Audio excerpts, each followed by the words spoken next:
अस्सलामुअलैकुम गाइस, कैसे हैं आप लोग? होप के ठीक ही होंगे। तो आज के इस वीडियो ट्यूटोरियल के अंदर हम लोग बात करने वाले हैं क्लासेस एंड ऑब्जेक्ट्स के बारे में इन जावा प्रोग्रामिंग लैंग्वेज। तो जैसे कि आप लोग जानते हैं कि जावा प्रोग्रामिंग लैंग्वेज के अंदर हम लोग हाईली क्लासेस के साथ ही काम करते हैं ज़्यादातर, और हमारा जो मेन फंक्शन होता है यहाँ पर आप लोग देख सकते हैं वो भी एक क्लास के अंदर ही प्लेस किया जाता है। और जब इसे कंपाइल करते हैं तो उसका एक ऑब्जेक्ट क्रिएट कर दिया जाता है और फिर उस ऑब्जेक्ट के ज़रिए उस क्लास को कॉल की जाती है और उसका कोड जो है वो एग्जीक्यूट करवाया जाता है।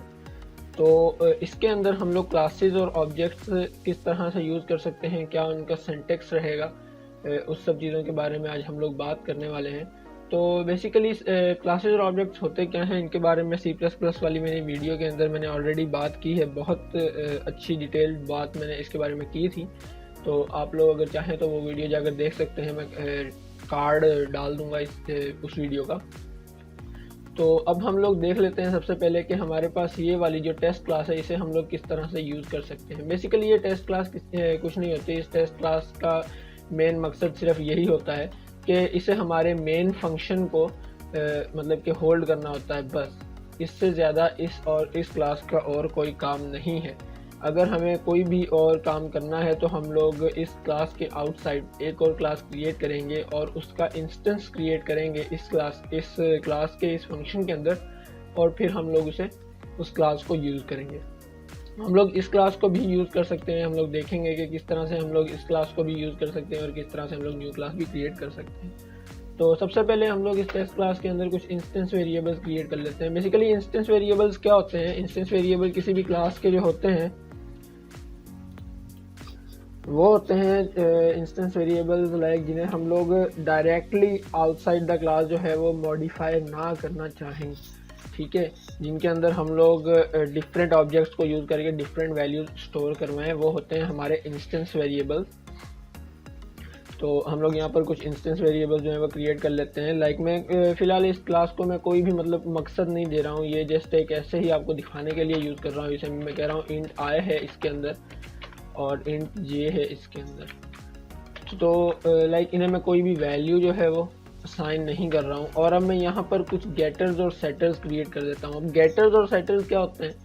सेटर्स जो होते हैं वो हमारी इन इंस्टेंस वेरिएबल्स की वैल्यूज़ को सेट करने के लिए यूज़ होते हैं, और गेटर्स जो हैं वो इन वैल्यूज़ को गेट करने के लिए यूज़ होते हैं by using the instance of this class. तो सबसे पहले हम लोग सेटर क्रिएट कर देते हैं। मैं यहाँ पर लिखता हूँ सेट। तो इंटेलिजेंस जो है वो मुझे कोई सजेशन नहीं दे रहा है, तो मैं यहाँ पर लिख देता हूँ पब्लिक वर्ड नहीं, सॉरी, इसकी डेटा टाइप हम लोग इंट रखेंगे। पब्लिक इसलिए रखा है कि ये आउटसाइड द क्लास भी हम इसे एक्सेस कर सकें, लेकिन अगर मैं इसे प्राइवेट भी रखूं तो कोई प्रॉब्लम नहीं है। हम लोग इसे इस मेन फंक्शन के अंदर जो है वो एक्सेस कर पाएंगे, क्योंकि हम लोग इस क्लास के अंदर ही हमारा मेन फंक्शन यूज़ कर रहे हैं। तो इस क्लास के अंदर हम लोग प्राइवेट वेरिएबल्स जो है उन्हें भी हम एक्सेस कर सकते हैं। तो अगर मैं इन वेरिएबल्स को प्राइवेट करना चाहूँ, जो कि सही भी है, तो मैं उसे इस तरह से लिखूँगा, प्राइवेट इंट और प्राइवेट इंट, ताकि हम लोग इन वेरिएबल्स को, इन इंस्टेंस वेरिएबल्स को आउटसाइड द क्लास जो है वो यूज़ ना कर पाएँ। तो मैं यहाँ पर एक फंक्शन क्रिएट कर रहा हूँ सेट आई के नाम से, और ये एक वैल्यू एक्सेप्ट करेगा इंट आई, और यहाँ पर मैं कह रहा हूँ this dot I is equals to I. अब ये यहाँ पर मैंने दिस लिखा और दिस डॉट लिखा, ये आपके लिए थोड़ा सा कि न्यू होगा। तो मैं आप लोगों को बता देता हूँ कि ये दिस डॉट का मकसद क्या है और इस आई का मकसद क्या है। अब आप देखें तो मेरा जो इंस्टेंस वेरिएबल है, ये यहाँ पर आई जो है ये है। तो यहाँ पर मैं जो इनपुट ले रहा हूँ फंक्शन के अंदर जिस वेरिएबल में, वो भी आई है। तो अगर मैं यहाँ पर आई इज इक्वल्स टू आई कर दूंगा तो कंपाइलर को जो है वो पता नहीं चलेगा कि हम लोग यहाँ पर किस आई की बात कर रहे हैं और किसकी वैल्यू किसे असाइन कर रहे हैं। तो वो कोई भी गार्बेज वैल्यू जो है वो हमें दे सकता है, या कोई भी कि प्रोग्राम के अंदर मैसअप हो सकता है। तो यहाँ पर ये दिस डॉट लगाने का मकसद ये है कि जब हम लोग यहाँ पर ये दिस डॉट लगाकर यहाँ पर इंस्टेंस का नेम लिखते हैं, तो हम लोग ये बता रहे हैं कि भाई ये जो वेरिएबल है ये एक इंस्टेंस वेरिएबल है, ना कि कोई लोकल वेरिएबल। अब ये एक लोकल वेरिएबल है और ये एक इंस्टेंस वेरिएबल है। तो जब हम लोग दिस डॉट लगाते हैं, तो दिस डॉट आई मैंने लिखा, तो कि ये वाला जो आई है ये एक इंस्टेंस वेरिएबल है, ना कि एक लोकल वेरिएबल। तो इसी तरह से हम लोग यहाँ पर लिख देते हैं this dot J is equals to J. अब मैंने यहाँ पर दोनों के लिए ही एक ही फंक्शन जो है वो मैं क्रिएट कर रहा हूँ, सेट आई जे। और हम लोग इनके लिए डिफरेंट फंक्शंस हमें क्रिएट करने चाहिए, लेकिन फिलहाल आपको दिखाने के लिए मैं सिर्फ यहाँ पर यही एक ही फंक्शन क्रिएट कर रहा हूँ और ये एक और वेरिएबल एक्सेप्ट करेगा int जे। और यहाँ पर मैं जे जो है वो पुट करना भूल गया।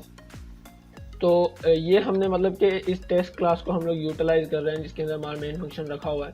तो उसके अंदर मैंने दो इंस्टेंस वेरिएबल्स क्रिएट कर दिए, एक सेटर फंक्शन जो है वो क्रिएट कर दिया। अब एक गेटर फंक्शन यहाँ पर क्रिएट कर देते हैं। मैं यहाँ पर कह रहा हूँ पब्लिक इंट गेट आई जे। बेसिकली सेटर फंक्शन जो है उससे हम लोग कुछ भी रिटर्न नहीं करवा रहे हैं, तो मैं इसे जो है वो कर देता हूँ लाइक वाइड कर देता हूँ। और यहाँ पर हम लोग जो है वो वैल्यू रिटर्न करवाएंगे। ये कोई भी वैल्यू एक्सेप्ट नहीं करेगा, पेरीमीटर लिस्ट एम्प्टी रहेगी। मैं कह रहा हूँ कि रिटर्न आई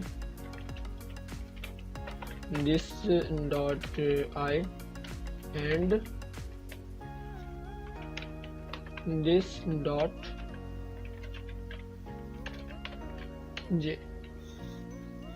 तो मैं यहाँ पर मतलब कि दिस डॉट और दिस डॉट में मतलब यहाँ पर पुट कर रहा हूँ। अगर मैं यहाँ पर दिस डॉट पुट ना भी करूँ, डायरेक्ट आई और जे भी पुट कर दूँ तो भी हमारा काम सही हो जाएगा। लेकिन ये सिंटैक्स जो है ये सही होगा या नहीं, इससे भी हम लोग इस तरह से चेक कर पाएंगे कि क्या ये हमें एरर थ्रो करता है या हमें ये इन वेरिएबल्स की वैल्यूज जो है वो सेंड कर देता है हमारे मेन फंक्शन के अंदर। तो चलिए अब हम लोग सबसे पहले एक इंस्टेंस क्रिएट कर लेते हैं हमारी क्लास का, जो कि हमारी टेस्ट क्लास है, और इसका हम लोग इंस्टेंस यहाँ पे क्रिएट कर लेते हैं। मैं कह रहा हूँ test O B J object is equals to new.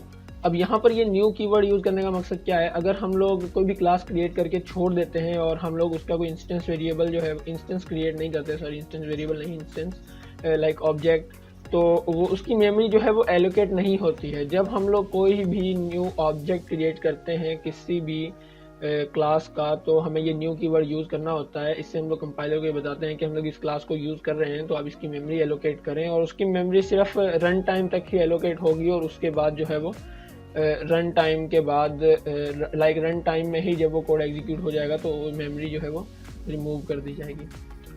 तो मैं यहाँ पर कह रहा हूँ टेस्ट।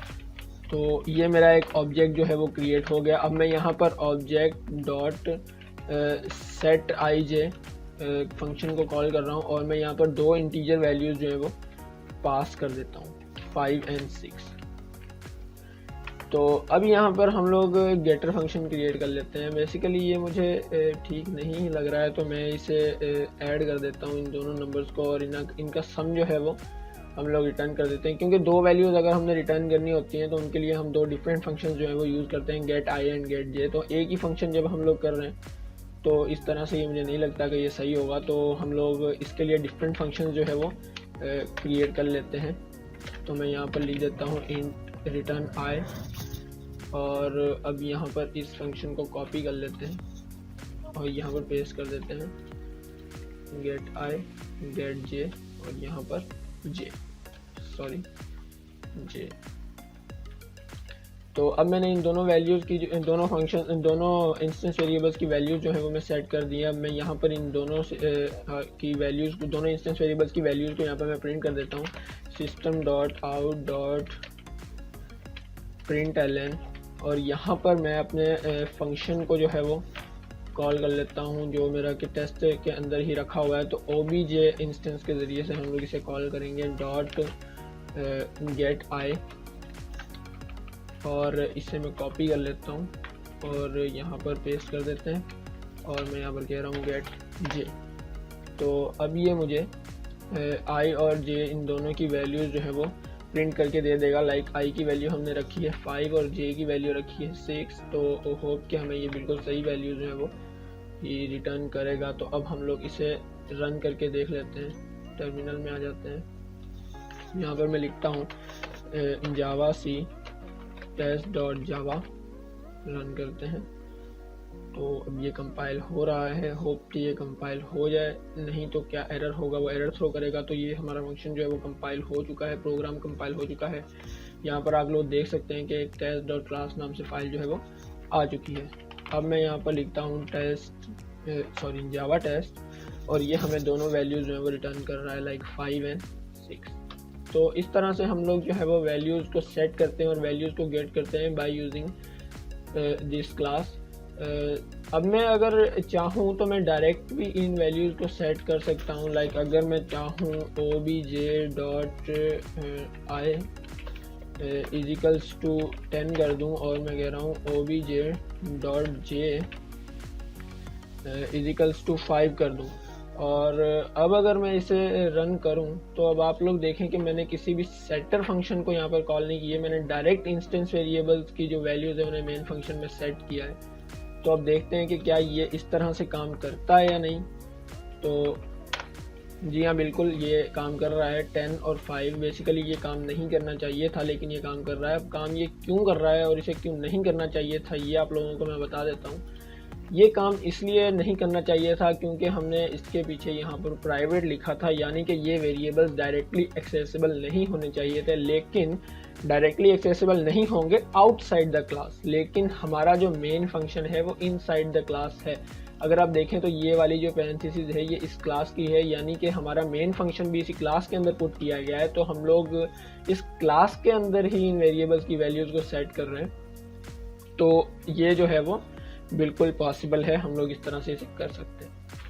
लेकिन अगर मैं इस इंस्टेंस को ख़त्म कर दूं और इस कोड को भी रिमूव कर दूं और इस कोड को यहाँ से मैं कट कर लेता हूँ और इस क्लास के आउटसाइड में एक क्लास जो है वो क्रिएट कर लेता हूँ, लाइक मैं कह रहा हूँ क्लास कार्स, मेरे पास एक क्लास है और उसके अंदर मैं ये सारा डेटा जो है वो पेस्ट कर देता हूँ।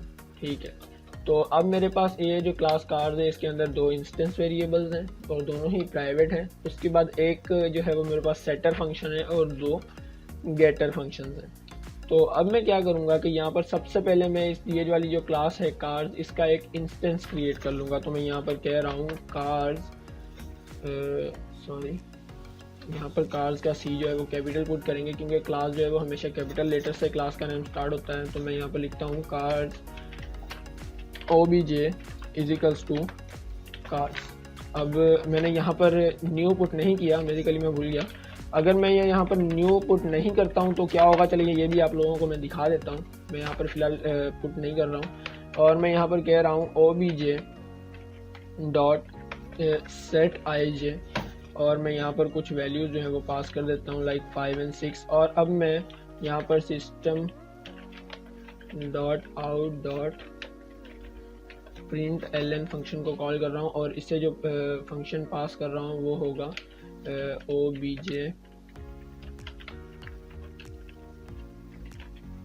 obj dot gate I function. और यहाँ पर हम लोग इसे एक और इसे कॉपी करके यहाँ पर पेस्ट कर देते हैं और मैं यहाँ पर कह रहा हूँ गेट जे। ओके, तो अब हमने इन वैल्यूज़ को सेट कर दिया बाय यूजिंग सेटर्स और इन वैल्यूज़ को हम लोग गेट कर रहे हैं बाय यूजिंग गेटर्स और हम लोग उन वैल्यूज़ को कंसोल के अंदर प्रिंट करवा रहे हैं। अब आप देखें तो यहाँ पर ये वाली जो क्लास है ये मैंने outside the test class create की है। तो अब हम लोग जब इस फंक्शन को इस प्रोग्राम को जब हम लोग कंपाइल करेंगे तो आप देखिएगा कि हमें यहाँ पर क्या आउटपुट मिलता है, जावा सी टेस्ट जो जावा। अच्छा, हमने यहाँ पर जो है वो न्यू पुट नहीं किया। क्यों पुट नहीं किया? क्योंकि मैं आपको दिखाना चाहता था कि अगर हम लोग यहाँ पर न्यू पुट ना करें तो ये हमें क्या एरर रिटर्न करेगा, can not find sample method card location card. ठीक है, ये हमें लोकेशन बता रहा है एरर की, तो यहाँ पर आ रही है। तो यहाँ पर हम लोग जो है वो यहाँ पर नहीं, इसमें आ रही है टेस्ट क्लास के अंदर। तो हम लोग यहाँ पर जो है वो न्यू कीवर्ड जो है वो पुट कर देते हैं और उसके बाद अब मैं दोबारा से इसे कंपाइल करता हूँ और आप लोग देखें कि यहाँ पर मेरी कार्स डॉट क्लास नाम से एक फ़ाइल बन के आ गई है। मतलब कि मैं जितनी क्लासेस इसके अंदर क्रिएट करता जाऊँगा इस प्रोग्राम के अंदर, मेरी उतनी ही यहाँ पर क्लास फाइल जो है वो बनती जाएंगी। अब हमारा फंक्शन जो कॉल होगा वो इस टेस्ट क्लास से होगा क्योंकि मेन फंक्शन हमारा जो एंट्री पॉइंट है वो टेस्ट क्लास में रखा गया है, तो इसलिए हम लोग हमेशा टेस्ट क्लास को ही कॉल करेंगे। तो मैं यहाँ पर लिख रहा हूँ जावा टेस्ट और अब मैं इसे रन करूँ तो आप देखें कि हमें यहाँ पर ये 5 और 6 जो है मिल रहा है आउटपुट। 5 और 6 ही वैल्यूज़ हमने यहाँ पर सेट की थी।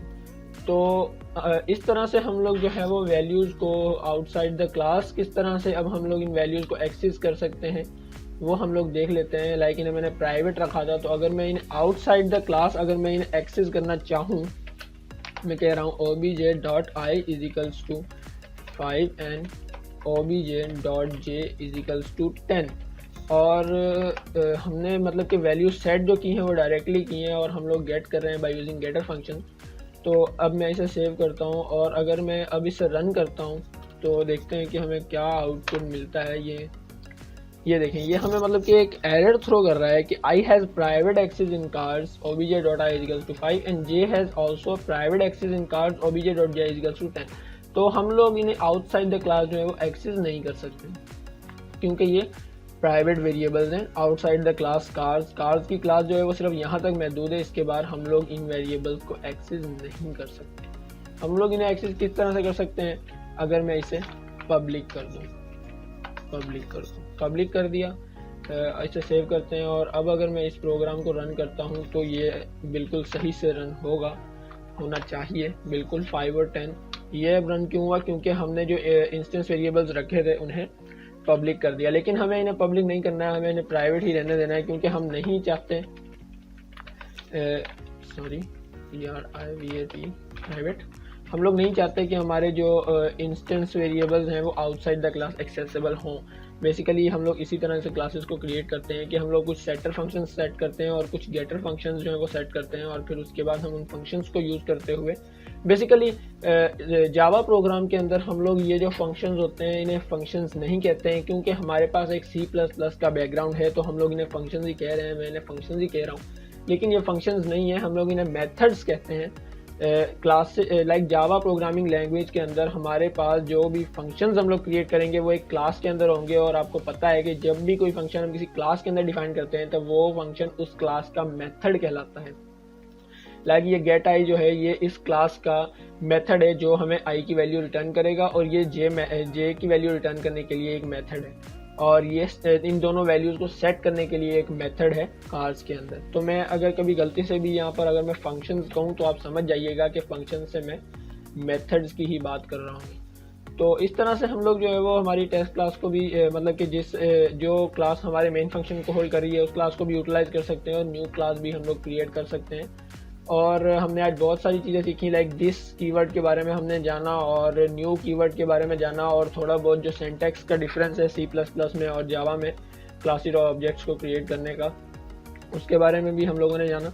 और इंशाल्लाह नेक्स्ट वीडियो के अंदर हम लोग बात करेंगे मेथड ओवरलोडिंग के बारे में, मेथड ओवरलोडिंग नहीं, कंस्ट्रक्टर्स के बारे में बात करेंगे, और कंस्ट्रक्टर ओवरलोडिंग के बारे में भी हम लोग बात करेंगे।